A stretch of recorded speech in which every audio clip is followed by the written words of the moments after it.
রাহিম।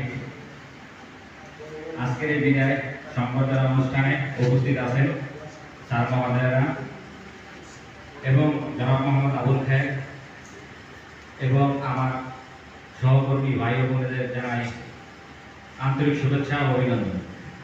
আসসালামু আলাইকুম। আজকের এই উপস্থিত কারণ আমরা সকলেই খুব ভালোভাবে জানি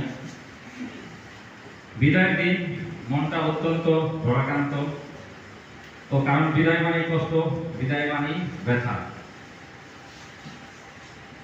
চাকরি কেউ চিরস্থায়ী না, আমাদেরও এক সময় বিদায় নিতে হবে।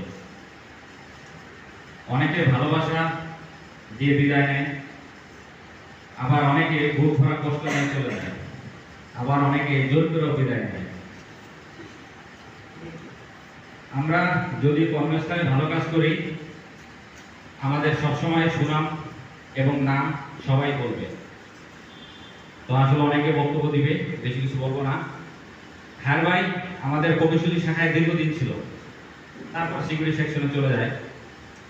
আমার চাকরির 13 বছরে হ্যার ভাইয়ের সাথে আমার কোনোদিন ঝগড়া, কথা কাটাকাটি বা মারামারি বা এমনি মুখ কালাকালিও হয়নি, আমি যেটুকু জানি।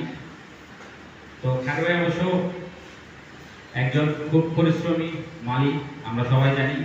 খায়ের ভাই এবং আমাদের আরেকজন ছিল বাবুল কাহার, তারা খুব কঠোর পরিশ্রমে রৌদ্রে বৃষ্টিতে ভিজেও মাঠে কাজ করছে আমরা দেখছি। এবং জাদুঘরে এরকম দক্ষ মালিক আর আসবে কিনা জানি না। এখন যারা আসে সব আলোচনা, এরা দক্ষ না।